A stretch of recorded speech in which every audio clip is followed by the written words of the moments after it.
인간도 누군가 말했습니다. 인간이 다른 동물과 구별되는 것은 생각한다는 거죠. 그러면 인간이 가지는 생각 중에 가장 고귀한 생각 또는 가장 위대한 생각은 무엇일까요? 그것은 하나님에 대한 생각일 수 있겠죠. 하나님을 생각하는 것. 모든 만물을 창조하시고 주관하시는 하나님을 생각하는 것, 바로 그것이 인간의 가장 고귀한 생각일 것입니다. 자, 그럼에도 우리가 종종 경험하는 것은 무엇인가? 그것은 하나님이 잘 이해되지 않는 분이라는 거예요. 이 세상을 다스리는 분이 하나님이시라면 세상은 왜 이렇게 돌아가는가? 하나님이 정말 살아계시다면 나의 삶에는 왜 이런 일이 일어나는가? 이해가 되지 않을 때가 있다는 거죠. 그렇지만 감사하게도 하나님께서는 때가 되어서 나중에 하나님의 섭리, 하나님의 뜻을 깨닫게 하실 때가 있습니다. 그때 감탄하면서 하나님을 인정하며 찬양하게 되는 것이죠. 죄송한데 저 에어컨 좀 꺼주세요. 잠깐만. 네, 에어컨 좀 꺼주세요. 올려주시든지 해주세요. 네.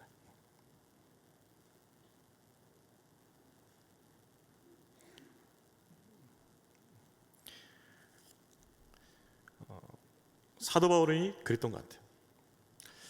그러니까 하나님께서 어떤 분이신가를 생각하면서 하나님을 묵상한 가운데서 하나님께서 그래서 그러셨구나라고 깨닫는 것이 있었던 거죠. 바로 그것이 무엇이었는가? 유대인의 구원에 관한 것이었어요. 유대인의 구원에 관한 것. 아브라함의 후손이고 그 다음에 하나님을 믿고 율법을 지키는 데 열심이었던 유대인들은 왜 예수님을 거부하는가요? 왜 예수님을 거부하는가요? 그리고 하나님을 알지 못했던 이방인들은 왜 복음을 듣고 예수님을 영접하는 거죠? 잘 이해되지 않는 거예요. 뿌리가 깊었던 조상이 아브라함이었던 그 유대인들은 왜 예수님의 복음을 믿지 않았는가? 그리고 하나님을 전혀 알지 못했던 이방인들은 왜 복음을 듣고 예수님을 영접하는가? 잘 이해가 되지 않는 거예요. 그런데 사도 바울이 그걸 깨닫게 돼요. 하나님의 은혜로 하나님의 섭리를 깨닫고 감탄하면서 하나님을 찬양하는 모습이 오늘 본문에 나오는 것이죠. 자, 우리 25절부터 27절까지 우리 같이 한번 읽어볼까요? 시작. 형제들아, 너희가 스스로 지있다 하면서 이 신비를 너희가 모르기를 내가 원하지 아니하노니 이 신비는 이방인의 충만한 수가 들어오기까지 이스라엘의 더러는 우둔하게 된 것이라. 그리하여 온 이스라엘이 구원을 받으리라. 기록된 바 구원자가 시온에서 오사 야곱에게서 경건하지 않은 것을 돌이키시겠고 내가 그들의 죄를 없이 할 때 그들에게 이루어질 내 언약이 이것이라 함과 같으니라. 이미 앞서서 밝혀진 바 있지만은, 그러니까 이방인의 구원과 이스라엘의 구원은 연관이 있는 거죠. 하나님께서 이스라엘에게 먼저 복음을 전해 주셨지만은 이스라엘은 복음을 거부하고 그래서 이방인들에게 복음이 전해진 것이죠. 그러면서 이방인이 먼저 많은 사람들이 구원을 받고 나서 그것을 시기한 유대인들에게도 구원이 임하게 될 것이다 라는 것을 얘기했었어요. 근데 바로 이것을 깨닫고 사도 바울은 신비라고 부르는 것이죠. 그래서 이방인의 충만한 구원의 수가 차기까지 이스라엘은 더더 우둔하게 되었다. 무슨 말입니까? 깨닫지 못한다는 거죠. 그들이 그토록 기다리던 메시아가 예수임에도 불구하고 그 예수를 보지 못하는 거죠. 예수를 깨닫지 못하는 거예요. 예수의 복음이 생명의 길인 줄 알지 못하는 거죠. 그래서 우둔하게 되었다는 것이. 그렇지만 하나님께서는 이스라엘을 버리지 아니하시고 약속대로 나중에 그들의 경건치 않음을 돌이켜서 죄를 없게 하시고 구원의 약속을 이루실 것입니다. 인류 역사는 이런 방향으로 흘러왔고 앞으로도 그렇게 흘러가게 될 것입니다. 사도 바울은 하나님의 은혜로 깨달은 이 구원의 신비, 이 하나님의 섭리를 로마로 보내는 편지에 담아서 보내는 것이죠. 여러분, 그렇습니다. 교회는 어떤 것이 되어야 되는가? 그것은 하나님께서 은혜로 주신 것들, 하나님께서 깨닫게 주신 것들을 나눈 자리예요. 내 삶 속에 우리 가정 가운데 깨닫게 주신 것, 은혜로 주신 것들을 나누는 것이라는 거죠. 교회 모임이, 샘토 모임이 그래야 된다는 것이죠. 맛집을 찾는 곳이 돼서는 안 되죠. 찾지 말라는 건 아니에요. 재테크를 심도 있게 논의하는 건 아닙니다. 입시 학원이 되면 안 돼요. 누군가를 험담하는 자리가 돼서는 안 되는 거예요. 하나님의 은혜, 하나님께 주신 그 깨달음을 나누면서 은혜가 증폭되는 것, 은혜가 더 풍성해지는 곳이 교회인 줄로 믿습니다. 맞아요. 하나님께서 깨닫게 주신 그 은혜를 나누어서 더 풍성해지는 것, 오병의 기적이 일어나는 것, 그것이 교회가 될 줄로 믿습니다. 그래서 하나님의 은혜가 더 풍성하게 채워지게 되는 것이죠. 사도 바울은 깨달았어요. 동족 유대인들은 이방인의 수가 차고 나서 분명히 구원될 것이다. 그것을 확신하면서 이렇게 말하죠. 우리 28절 29절 같이 읽습니다. 시작. 복음으로 하면 그들이 너희로 말미암아 원수된 자요, 택하심으로 하면 조상들로 말미암아 사랑을 입은 자라. 하나님의 은사와 부르심에는 후회하심이 없느니라. 복음을 기준으로 하게 되면 이방인들은 지금 예수를 믿었고 유대인들이 예수를 안 믿었잖아요. 그러니까 원수 관계죠. 그렇지만 하나님의 택하심을 보게 되면은 여전히 그들의 조상들로 인해서, 아브라함을 인해서 사랑을 입은 사람들이 유대인이라는 거죠. 결국은 유대인을 버리지 않았다는 것이죠. 하나님 때가 되어서 분명히 하나님께 택한 자들은 구원해 주실 거라고 말하고 있는 것이죠. 여러분, 이것이 바로 우리에게 베푸신 은혜이기도 합니다. 저와 여러분이 구원을 받았지만 때로 넘어질 때가 있어요. 연약해서 넘어집니다. 믿음 안에 굳게 서 있어야 되는데 믿음 안에 굳게 서 있지 못할 때가 있어요. 세상에 넘어지고 죄에 넘어지게 되고, 그렇죠? 시험에 들어서 넘어지게 되고, 때로는 교회를 떠날 수도 있고 믿음의 나를 떠날 수도 있겠죠. 그럼에도 불구하고 하나님의 은혜와 하나님의 은사와 부르심 후회하심이 없어서 때가 돼서 우리를 다시 세우시고 하나님의 구원을 우리 가운데 주실 줄로 믿으시기 바랍니다. 우린 때로 연약해서 넘어진단 말이에요. 넘어져. 그렇지만은 넘어졌다가 하나님 포기하지 않으세요. 후회하심이 없으세요. 끝까지 우리와 함께 하시고 우리를 붙드시고 우리의 구원을 이루어 가시는 줄로 믿으시기 바랍니다. 그것이 하나님의 신실하심입니다. 자, 사도 바울은 이 구원의 신비, 먼저 이방인이 충만하게 구원받고 나서 유대인에게 구원이 넘어간다라는 이 신비를 깨닫고 나서, 그렇다면 이 구원의 이 신비의 핵심되는 원리가 뭐냐? 그것을 이야기하고 있어요. 바로 그것은 하나님의 긍휼이라는 거죠. 자, 우리 30절과 31절 말씀도 같이 읽겠습니다. 시작. 너희가 전에는 하나님께 순종하지 아니하더니 이스라엘에 순종하지 아니함으로 이제는 긍휼을 입었는지라. 이와 같이 이 사람들이 순종하지 아니하니 이는 너희에게 베푸시는 긍휼로 이제 그들도 긍휼을 얻게 하려 하십니다. 마찬가지. 그러니까 이스라엘이 불순종해서 이방인들에게 긍휼이 베풀어진 것처럼 이제는 지금 불순종하는 이스라엘도 나중에 하나님의 긍휼을 입을 것을 바라보고 있는 것이죠. 이것이 하나님의 구원의 경륜이라는 거예요. 이방인부터 먼저 충만하게 구원받고 나서 유대인이 구원받는다는 거, 이것이었어요. 자, 그런데 바로 그 구원의 원리가 뭐예요? 긍휼이에요. 긍휼. 죄와 불순종 가운데 있는 인간에게, 죄인들에게 하나님께서 긍휼을 베풀어 주신다는 것이죠. 그래서 이렇게 정리하죠. 자, 우리 32절 말씀도 같이 읽겠습니다. 시작. 하나님이 모든 사람을 순종하지 아니하는 가운데 가두어 두심은 모든 사람에게 긍휼을 베풀려 하시. 우리 하나님은 긍휼하는, 죄인에게 긍휼을 베푸신 하나님입니다. 사망 가운데 있던 모든 인간을 그리스도 안에서 긍휼 베풀어 주시고 구원으로 인도하신 것이죠. 자, 그렇다면 한 가지 여기서 우리는 생각을 볼 수 있어요. 그렇다면 하나님은 왜 먼저 인간을 죄와 불순종에 가두어 놓고 나서 때가 되어서 긍휼을 베풀어 주시는 거예요? 왜 먼저 죄와 불순종을 해서 바로 건지시지 아니하시고 거기에 머물게 하시고 나중에 긍휼을 주셔서 깨닫게 하시고 돌이켜 가시는가라는 것이죠. 두 가지 면이 있을 것이죠. 첫 번째는 무엇인가? 그것은 인간이 죄인임을 철저히 깨닫기 원하시는 거예요. 쉽게 말하면 우리가 죄인이라는 것, 타락한 죄인이라는 것을 철저히 깨닫기 원하신다는 거예요. 죄와 불순종 가운데서 머물러 있었던 그 때를 생각하면은 우리가 죄인인 것을, 우리가 타락한 것을 철저히 인정할 수 있게 하는 것이죠. 여러분 그렇지 않습니까? 여러분이 예수를 만나기 전에, 예수를 인격적으로 만나기 전에 그 이전의 삶을 생각해 보세요. 내가 그 이전의 삶으로 여러분을 돌이킨다면 그 삶으로 돌아가시겠습니까? 돌아가고 싶어요? 돌아가시면 절대 않죠. 왜요? 그땐 죄인의 삶이었거든요.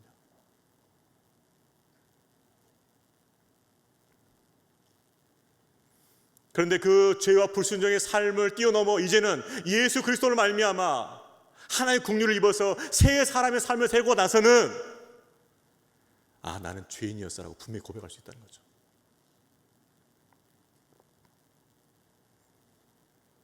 그래서 죄와 불순종에 머물게 하셨다가 긍휼을 입히시는 거예요. 또 한 가지는 하나님의 은혜를 우리가 분명히 높이기 위해서요. 죄와 불순종 가운데 있던 우리가 결국 살 수 있었던, 살아났던 길은 하나님의 은혜였다는 고백하는 거예요. 은혜밖에 없었다는 거죠. 결국 우리의 영적 상태를 스캔할 수 있도록 죄와 불순종 가운데 가둬뒀다가 또 하나님의 은혜를 기억할 수 있도록 긍휼을 입혀주신다는 거죠. 이 원리를 우리 삶 가운데 적용해 보겠습니다. 여러분, 우리는 하나님 믿어요. 그런데 우리가 가지는 모습은 이것입니다. 하나님 믿는다고 하는데도 죄와 불순종에 머문다는 거죠. 하나님 믿어요, 우리. 근데 죄와 불순종에 머문다는 거죠. 그러고 나서 하나님께서 긍휼을 입혀 주셔서 깨닫게 해주시면 그때서 깨닫고 회개하고 변화되는 것이죠. 그리고 불순종했던 우리 마음이 바뀌어서 순종으로 나아가게 되는 것이죠. 죄와 불순종에서 머물러 있다가 하나님께 긍휼을 베풀어 주셔서 변화되고 깨닫게 되어서 하나님의 길로 가게 된 이 과정을 통해서 우리가 알게 되는 것은 무엇인가? 그것은 우리의 중심에 믿음이 있는 것이 아니라 우리의 중심에 세상이 있다는 것을 알게 되는 것이죠. 나는 믿는다고 해요. 그런데 내 안을 잘 들여다보니까 내 안에 믿음이 있는 것이 아니라 세상이 있는 거죠. 세상 정욕이 있어요. 세상 방법이 있어요. 세상 우상이 있는 거죠, 내 안에. 그거를 알게 하시려고 죄와 불순종을 허락하시는 거예요. 머물게 하시는 거죠. 그러나서 성령의 감동이 있든지 말씀 앞에 깨어져서 내가 지금 잘못된 길을 가고 있구나 깨닫고 하나님께로 돌이키는 거예요. 그게 긍휼을 입은 거죠.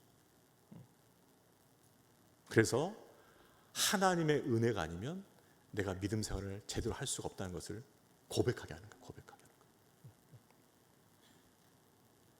결국 우리의 죄와 불순종을 스캔하게 만들고 하나님의 은혜를 더 붙들게 만드는 것이에요.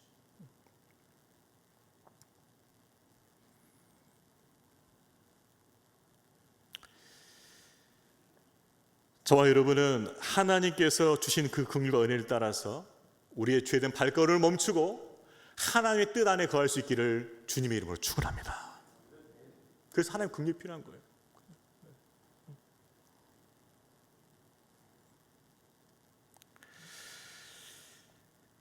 하나님의 긍휼을 의지하면서 나아가는 자가 바로 승리하는 것이죠. 일부 때 한 가정을 마치고 이제 잠깐 만남을 가졌는데 우리 한 집사님 가정에 아이들이에요. 신혼부부. 애를 뭐에 좀 잉태하고 4개월째 된 애를 온 거죠. 근데 원래 애를 가질 생각이 없었대요. 세상 사람들이 하는 것처럼 일단 돈을 벌고 충분히 벌고 그렇게 하기 위해서 얘를 안 가지려고 했다는 거예요. 얘를 안 가지려고. 근데 얘가 생긴 거예요. 안 가지려고 노력했는데 생긴 거죠. 하나님의 뜻을 깨닫는 거예요. 세상 정욕대로 당분간 얘를 안 가지려고 했는데 하나님께서 얘를 가져가시는 걸 깨달은 거예요. 뭡니까? 아, 하나님 뜻이 이게 아니구나. 하나님 뜻이 이게 아니구나 깨달은 거예요. 그리고 하나님께 감사하게 된 거죠. 감사하게. 하나님께서 새 생명을 주신 거 감사. 태명도 지었대요. 열매. 그래서 제가 열매를 많이 맺으라고 했습니다. 아, 하나님의 은혜구나. 은혜구나. 그러니까 이 사람들도 자기가 믿음으로 산다고 하는데 사실은 뭐로 사는 거죠? 믿음으로 사는 게 아니에요. 세상 방식으로 사는 거예요. 세상 방식. 세상이 요구하는 대로 사는 거죠.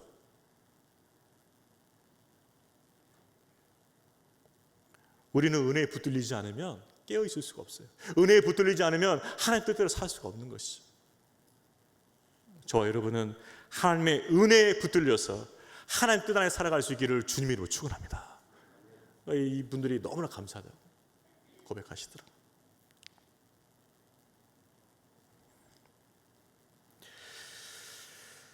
구원의 신비를 깨달은 바울은요, 하나님의 지혜를 찬양하면서 그를 전개하게 되죠.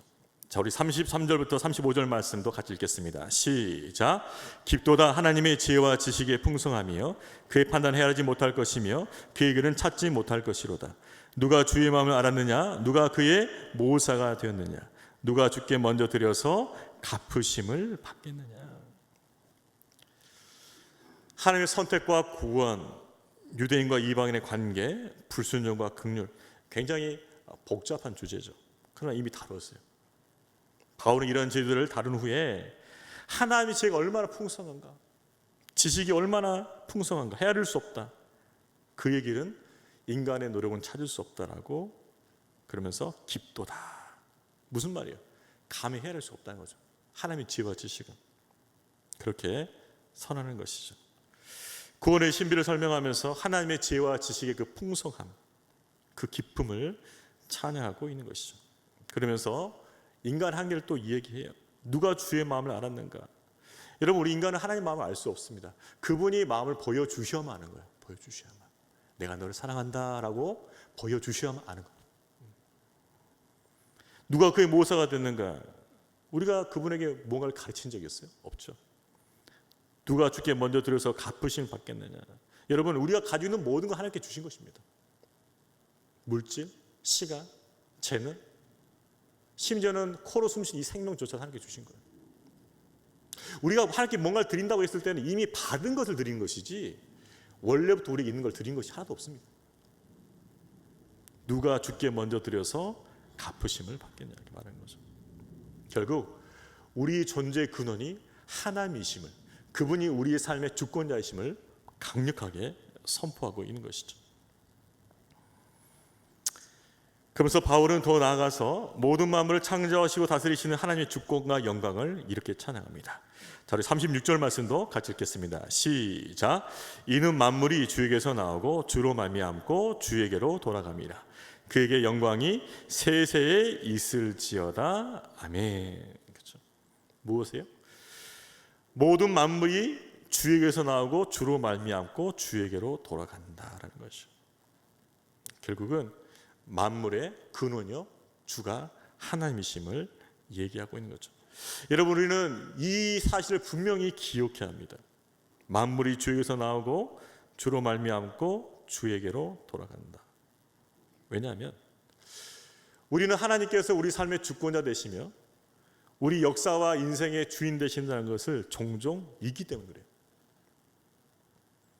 인간의 제된 모습이 갖고 있는 특징은 무엇이냐? 자기중심적입니다. 항상 자기중심적으로 생각하게 돼 있어요. 그래서 바울은 분명히 얘기하는 것이죠. 세상의 모든 것이 주에게서 나오고 주로 말미암고 주에게로 돌아간다. 무엇입니까?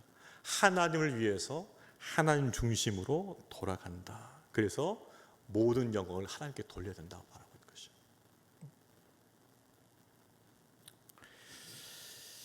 하나의 주권을 이야기하고 있습니다. 하나님의 주권을 찬양하면서 결말을 맺고 있어요. 근데 여기서 우리가 분명히 할 것은 무엇인가? 그것은 이것입니다. 만약 모든 만물이 주에게서 나오고 주로 말미암고 주에게로 돌아간다면 내 인생은 어떻게 바라봐야 되는 것인가? 만물이 주에게서 나오고 주로 말미암고 주에게로 돌아가면 이것이 진리라면 내 인생은 어떻게 바라봐야 되는 것을 반드시 생각해 보아야 돼요. 어떻게 생각해야 되겠습니까? 내 인생은 내 것이 아니라 하나님의 것임을 고백할 수 있어야 된다는 것이죠. 만물이 주에게서 나오고 주로 말미암고 주에게 돌아간다, 이 진리를 우리가 분명히 믿는다면 저와 여러분의 인생은 우리의 것이 아니라 하나님 것임을 믿습니다. 하나님 것이란 하나님 것이란. 거기서 끝나는 것이 아니죠. 이제 내 인생은 내 뜻대로가 아니라 하나님 뜻대로 이루어진다는 것을 믿어야 된다는 것이에요. 왜? 그분에게서 나오고 그분으로 말미암고 그분에게 돌아가니까. 이것이 우리 안에 깊은 고백이요, 진실한 고백이 되어야 한다는 것이죠. 여러분의 인생이 여러분의 것이 아니라 하나님 것임을 고백할 수 있겠습니까? 하면 좋겠습니다.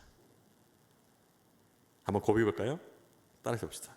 내 인생은 내 것이 아니라 하나님의 것입니다. 또 한번 해볼까요? 내 인생은 내 뜻대로가 아니라 하나님의 뜻대로 이루어집니다. 이것이 진정으로 고백될 수 있길 바랍니다. 우리는 때로 화가 나요. 왜 화나죠? 내 뜻대로 안 되니까. 내 뜻대로 안 되니까. 내 계획대로 안 되니까. 내 마음대로 안 되니까 화가 나는 거죠. 근데 하나님께서는 어떻게 생각하실 것 같아요? 네 뜻대로 안 돼도 괜찮아. 내 뜻대로 되면 되는 거야. 아까 그 부부, 애를 안 가지려고 했었죠. 그게 그들의 뜻이었어요. 계획이었어요. 실패했죠. 애를 가졌어요. 하나님 뭐라 말씀하실 거예요? 니네들 뜻과 계획대로 안 돼도 괜찮아. 내 뜻대로 되었잖아. 이게 하나님의 주권을 인정하는 신앙이라는 것이죠.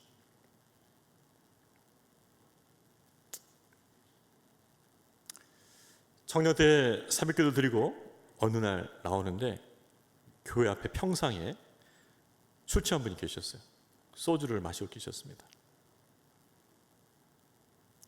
이렇게 마시더라고요. 주여 하시더라고요. 그 주님이 하늘에 계신 주님이신지 아니면 자기가 먹고 있는 주님인지 잘 모르겠는데 아무튼 주여 깊은 탄식 가운데 하시더라고요. 한 잔을 딱 들이키셨어요.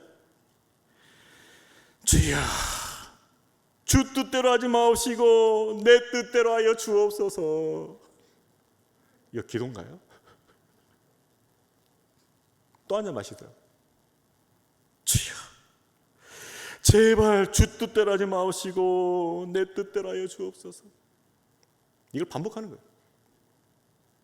다 마시고 가셨어요. 이야기를 들을 때 되게 우스워요. 근데 싫어합니다. 근데 우리의 모습이 재현될 수 있다는 것이죠. 술 마시면서 하진 않아요. 내 마음 깊은 곳에서 이렇게 하는 거죠. 왜 주 뜻대로 하려고 하십니까? 내 뜻대로 해주시면 안 됩니까? 내 뜻대로 되게 해주세요.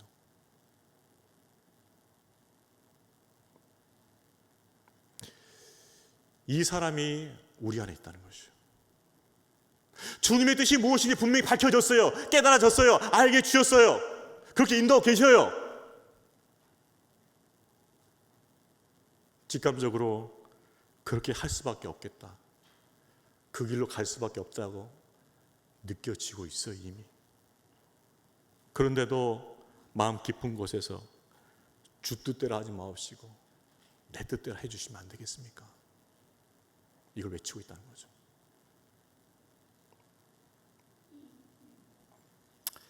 여러분, 모든 만물이 주에게서 나오고 주로 말미암고 주에게 돌아간다면 우리 인생도 주에게서 나오고 주로 말미암고 주로에 돌아가는 줄로 믿으시길 바랍니다. 거기에 왜 우리 인생은 껴맞지 않는 거예요? 왜 거기에 우리 인생 포함되지 않는 거예요? 그 만물 안에 우리 인생도 포함되어 있다고.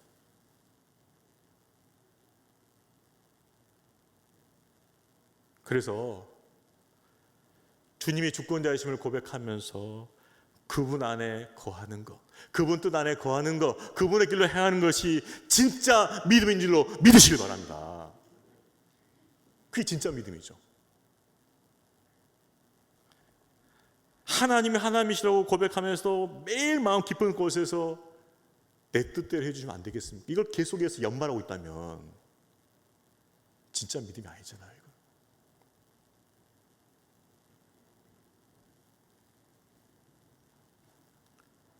우리 인생이 하나님의 손에 있는 것이며 내 뜻대로가 아니라 하나님 뜻대로 이루어진 인생임을 인정하고 고백하고 주님과 동행할 수 있기를 주님의 이름으로 축원합니다. 이게 진짜 믿음이다. 말씀을 정리하겠습니다. 인간의 지혜와 지식으로는 하나님의 섭리를 이해하기 어려울 때가 있어요.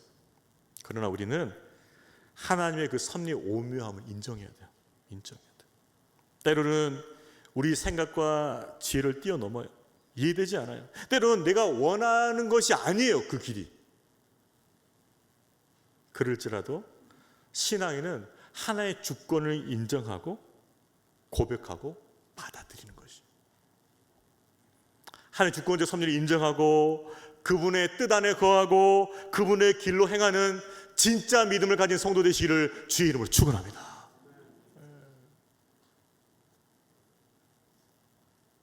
그래서 여러분의 뜻과 계획대로 안 되고 있다고 너무 낙심하지 마세요. 여러분 뜻과 계획대로 안 되어도 하나님의 뜻과 계획대로 되고 있으면 잘 되는 거예요. It is well. It is well. 잘 되는 거예요. 잘 되는 거예요. 우리는 자기 중심적 기준 통해서 내 뜻과 계획대로 안 되면 안 되고 있다고 생각하는 거죠. No! 아닙니다. 내 뜻대로 안 되어도 주님의 계획과 뜻대로 되고 있다면 It is well. 괜찮아. 좋은 거예요. 그렇게 하나님 관점에서 하나님 중심의 인생을 바라보면서 하나님 뜻 안에 거하고 하나님과 동행하는 믿음의 성도 되시기를 주님의 이름으로 축원합니다. 우리 다 같이 자리에 서서 이 찬양 부르겠습니다. 완전하신 나의 주. 가사가 너무 감동적입니다. 완전하신 나의 주, 의의 길로 인도하사. 나는 세상 길로 자꾸 가고 싶어요. 내 안에 있는 세상 방식으로 내 정욕대로 가고 싶지만 주님의 길로 인도해달라고 기도하셔야 돼요. 내 뜻대로 되지 않은 하나님 하신 모든 섭리와 그 일들 주님의 영광됨을 믿습니다. 주님 날 다스려 주세요. 그리고 주님 뜻 이루시고 주님 홀로 높임 받아 주시옵소서. 우리 삶의 모든 영역 속에서 주가 주 되시고 다스려 주심 통하여서 하나님의 뜻이 이루어지고 하나님께 영광 받으시는 그런 믿음의 삶이 되게 해달라고, 그것이 진정 우리에게 복이 되는 삶이 되게 해달라고, 그런 믿음 안에서 이 찬양 부르도록 하겠습니다.